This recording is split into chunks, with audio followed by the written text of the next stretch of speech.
উদ্দেশ্য করে লেখেননি। মদিনাতুল মুনাওয়ারা থেকে ওয়াদ্দজাহানের শাসক ওমর রাদিয়াল্লাহু তাআলা আনহু চিঠি লিখলেন মিশরের নীল দরিয়াকে টার্গেট করে। চিঠির মধ্যে লিখেছেন, আইয়াতুহান নীল লাউ জারাইতি বিনাফসিকি ফালা তাজরি। ও নীল নদ, নিজের পক্ষ থেকে যদি প্রবাহিত হওয়ার ক্ষমতা তোমার থাকে তাহলে প্রবাহিত হওয়ার কোনো দরকার নাই। আল্লাহু আকবার বলেন। আর যদি আমার আল্লাহর নির্দেশে তোমার মধ্যে পানি বহমান হয়ে যায়, প্রবাহিত হয়ে যায়, তাহলে আমি উমর নির্দেশ প্রদান করলাম আমার চিঠিখানা তোমার পক্ষে পৌঁছা মাত্র যেন পানি দ্বারা নদীটা ভরপুর হয়ে যায়।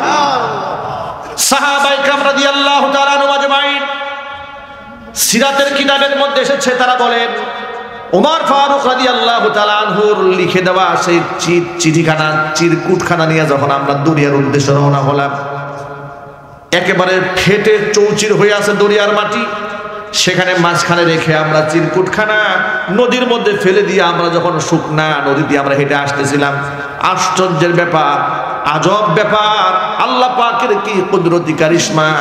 আমরা একেবারে শুকনা নদীর মাঝখান দিয়ে হেঁটে হেঁটে আসতেছিলাম, কিন্তু আমরা শুকনা নদী আর পেলাম না। আমরা কিনারায় আসতে আসতে পানি দ্বারা আমাদের পায়ের গোড়ালি পর্যন্ত ভিজে গেল।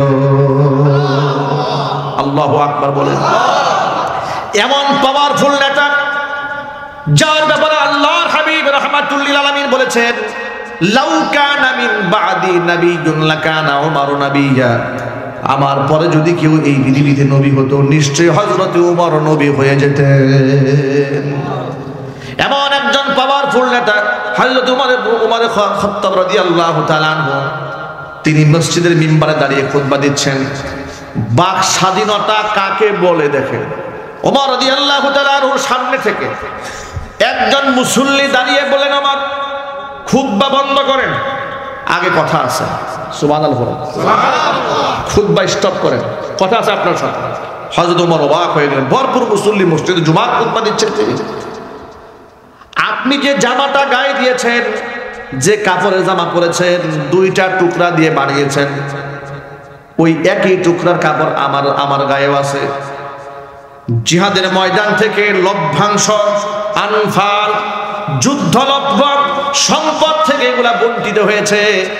তাহলে একটা টুকরা ভাগে আমি পেয়েছি, ভাগে তো আপনিও আরেকটা টুকরায় পেয়েছেন। আমি গায়ে দিলাম এক টুকরা কাপড়, আপনি গায়ে দিলেন দুই টুকরা কাপড়, বাকি টুকরা কোত্থেকে পাইছেন আগে জবাব দেন। সুবহানাল্লাহ বলবেন না ভাই? বাস একটা আন্দাজ করেন, জবাবদিহিটা, বাক স্বাধীনতা কোন জায়গায় গিয়ে দাঁড় করিয়েছিল? এর নাম ইসলাম। এর নাম কি? এটার নাম ইসলামের খেলাফত। পৃথিবীতে কোথায় পাবেন এটা? আপনি কোন রাষ্ট্রপ্রধানকে ভর মজলিসে এমন কথা, কি সাহস আছে? কথা বলে না। রাষ্ট্রপ্রধান তো দূরের কথা, নেতার মতোই দেখতে, কিন্তু নেতা না। এর নাম কি? হ্যাঁ, পাতি নেতা। কথা বলতে হবে, ঠিক কিনা বলেন? লুঙ্গির মতো দেখতে, কিন্তু লুঙ্গি না। এর নাম কি? গামছা। এর নাম কি? গামছা।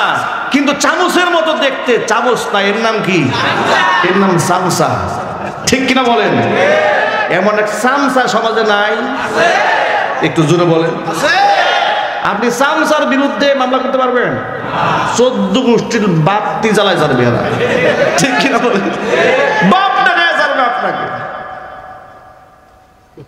এটা কেন? অনইসলামিক সমাজ ব্যবস্থা। ইসলাম যদি সমাজে থাকে, মানুষ বাক স্বাধীনতা পাবে। আল্লাহু আকবার বলেন। কৈফিয়তের জায়গা থাকবে। এই যে 1 কিলোমিটার রাস্তা হবে, 6,000 কোটি টাকা বরাদ্দ হয়ে গেছে। কয় টাকার কাজ হইল আর কয় টাকার কাজ হইল না, হিসাব নেওয়ার ক্ষমতা আপনার আছে? আমার আছে? বললে আমার 14 গোষ্ঠীর কপাল খারাপ। কথা বলতে হবে, ঠিক কিনা বলুন? পদ্মা সেতুর পিলার হয়েছে, এক বস্তা সিমেন্টের দাম মাত্র 16,000 টাকা। এক বস্তা সিমেন্টের দাম কত টাকা? 16,000 টাকা। পৃথিবীর ইতিহাসে সর্বোচ্চ ব্যয়বহুল ব্রিজ। আমাদের মতো ধনী পৃথিবীতে কেউ নাই। কথা বলেন, ঠিক কিনা বলেন? এগুলা হয়েছে। আপনি বলতে পারবেন না, বললে এই হুজুর খারাপ, এই হুজুর রাজনীতি করে, এই হুজুর রাজনীতি করে। মুসলিম ভাইরা ভালো করে শোনেন, ওরা এই সমস্ত কথা বলে সৎ মানুষদেরকে পিছিয়ে রেখেছে। কথা বলেন ঠিক কিনা বলেন? যদি এই কথা আপনাদের কেউ বলে যে হুজুরা ইদানিং রাজনীতি করে, আপনি বলবেন তোর মতো চোর বাটপার রাজনীতি করতে পারলে হুজুর করতে পারবে না কেন? কথা বলেন ঠিক কিনা বলেন? তোর মতো লম্পট জেনাকার, তার চরিত্রের বালাই নেই। তোরে পাওয়া যায় বিভিন্ন পার্কে, তোরে পাওয়া যায় নাইট ক্লাবে। কথা বলেন, তোর বাপ দাদার কিছু, তুই হাজার কোটি টাকার মালিক হয়ে বসে আছিস, তুই সমালোচনা করছ আলেমে, ঠিক কিনা? তুই রাজনীতি করতে পারলে একজন সৎ নিষ্ঠ যোগ্য হক্কানি আলেম এই দেশের নেতৃত্ব দেওয়ার আসল অধিকার রাখে। কথা বলতে হবে, ঠিক কিনা?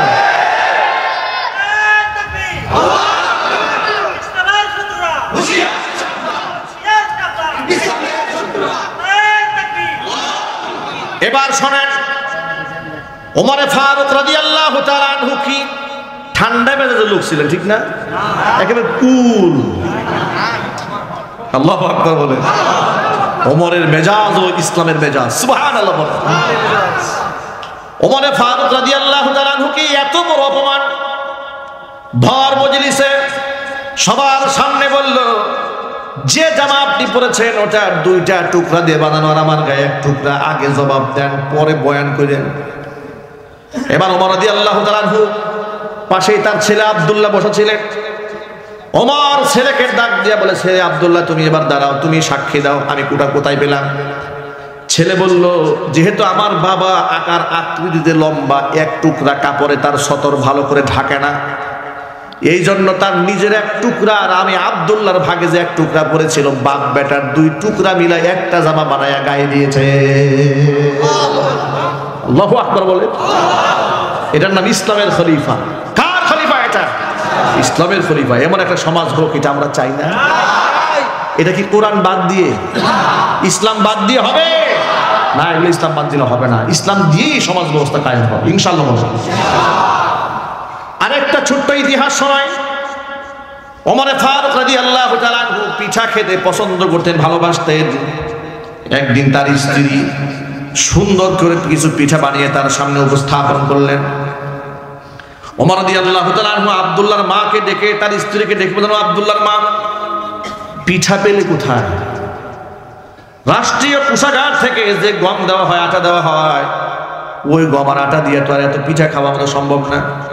কোথায় পেলে তাড়াতাড়ি বলো। কেউ কি হাদিয়া দিয়েছে? বলে হাদিয়া দেয়নি। হাদিয়া যদি না দিয়ে থাকে তাহলে কেউ ঘুষ দিয়েছে নাকি? স্ত্রী ডেকে বলে, আমিরুল মুমিনিন, উমরকে ঘুষ দিবে এমন সাহস আসমানের নিচে জমিনের উপরে কারো নাই। নিজের বউ তার স্বামীকে ফাটা বলছে, আপনারে ঘুষ দিবে সাহস কারো আছে নাকি? আল্লাহ রাসূল বলেছেন, যে রাস্তায় উমর হাঁটে সেই রাস্তায় শয়তানও হাঁটে না। সুবহানাল্লাহ বলেন। আপনাকে ঘুষ দেওয়ার সাহস তো কারো নাই, তাহলে পেলে কোথায়? স্ত্রী বলে, শোনেন, বিগত 6 মাস ধরে রাষ্ট্রীয় কোষাগার থেকে আপনার জন্য যে বরাদ্দকৃত আটা আছে। বলে হ্যাঁ আছে। প্রতিদিন হিসাব থেকে 100 টাকা করে আটা আমি কমায় রাখি। 100 টাকা করে জমা করতে করতে 6 মাস ধরে যে আটাটা জমিয়েছি, ওই আটা দিয়ে আপনার জন্য পিঠা বানিয়ে দিয়েছি। ওমর রাদিয়াল্লাহু তাআলা আনহু বলেন, আব্দুল্লাহর মা, পিঠা আমি খেতে পারবো না। ইরাকের ফুরাত নদীর তীর পর্যন্ত আল্লাহ পাক আমার খেলাফত কায়েম করে দিয়েছেন। আমি জানি না ইরাকের ফুরাত নদীর তীর পর্যন্ত যত মানুষ আছে, সমস্ত মানুষের মুখে এই পিঠা আমি তুলে নিতে পারবো কিনা। যদি আমি না পারি, আমি খলিফা হওয়ার সুবাদে পিঠাটা খেয়ে ফেলি। কিয়ামতের দিন কোন একজন মানুষ যদি আমার বিরুদ্ধে আল্লাহর আদালতে মামলা করে দেয়, আল্লাহ উনি খলিফা হওয়ার সুবাদে পিঠা খাই, তো আমরা নাগরিক ইসলাম পিঠা খেতে পারি নাই, আল্লাহর দরবারে আমি আসামি হয়ে যাব। ওই পিঠা আমি খেতে পারবো না। আব্দুল্লাহর মা, ওই পিঠাগুলা গরিব মিসকিনদেরকে দান করে দাও। শুধু দান করলে হবে না, তিনি পরবর্তী যে কাজটা করলেন, রাষ্ট্রের কোষাগারে নিয়োজিত যারা দায়িত্বে ছিলেন তাদেরকে ডাকলেন, ডেকে বললেন, শোনো, তোমরা যে আমার জন্য আটা নির্বাচন করেছো, রাষ্ট্রীয় কোষাগার থেকে আমার জন্য যে বরাদ্দ আছে, আজকের পর থেকে হিসাব করে করে দৈনিক 100 টাকা করে কমায় দিবা। কারণ আমার স্ত্রী প্রমাণ করেছে 100 টাকা কম হলেও আমার সংসার চলে। সুবহানাল্লাহ কি বাড়ি গিয়ে বলবেন? এটার নাম ইসলামের খলিফা, ইসলামের রাষ্ট্রনায়ক। আল্লাহু আকবার বলেন। এই পৃথিবীতে ইসলাম ছাড়া এমন সমাজ ব্যবস্থা কেউ দিতে পারবে না। এই জন্য ইসলামের জন্যই কাজ করতে হবে। পারবো না ভাই ইনশাল্লাহ?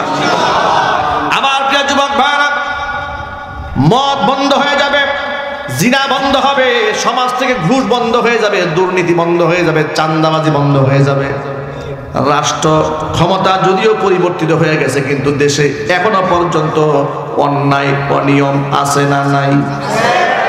কমেছে, তুলনামূলক অনেক কমে গেছে, কিন্তু স্বভাব তো আর সহজে যায় না, ঠিক না ভাই? স্বভাব কি আর সহজে যায়? স্বভাব সহজে যায় না। এটা ওই যে এক লোক নাকি সরকারি আপনার প্রাইমারি স্কুলে চাকরি করেছে, তো প্রাইমারি স্কুলে চাকরি তো শিক্ষক যারা থাকে তার তো বিরাট পড়ান পড়ায়, আপনারা ভালো করে জানেন, ঠিক না ভাই? টেবিলে গিয়ে খালি ঘুমায় অভ্যাস। চাকরি থেকে রিটায়ার নেওয়ার পরে উনি আর বিছানায় আর শয় না, উনি ওই ছেলে মেয়ে টেবিলে ঘুমায় থাকে। তো বউ ধাক্কা দিয়ে বলে, এটা আবার কেমন কথা? এতদিন পর্যন্ত তুমি কষ্ট করেছো, রিটায়ার করেছো, সরকার পেনশন দিচ্ছে তোমাকে, তুমি খাইবার নাক ডেকে বিছানা টান টান করে ঘুমাইবা। বলে বিছানা তোমার ঘুম আসে না। কেন? ওই সারা জীবন টেবিলে ঘুমাইছে স্কুলে, এমন একটা বদভ্যাসের রূপ নিয়েছে, এটা পিটাইলেও যায় না, বিছানা শুলে ঘুম আসে না। এখন সারা জীবন দুর্নীতি করেছে, এত সহজে ভালো হবে? এত সহজে ভালো হবে না। খাসলত সহজে ভালো হয় না, এগুলা ভালো করতে গেলে ইসলাম লাগবে, কথা বলতে হবে, ঠিক কিনা বলেন? সুতরাং আমরা আমাদের সমাজের মধ্যে কথা অনেক লম্বা, একদিন এগুলো বলেও শেষ করা যাবে না। আমরা যদি এই সমাজের মধ্যে ইসলামকে কায়েম করতে পারি, সুদ বন্ধ হবে।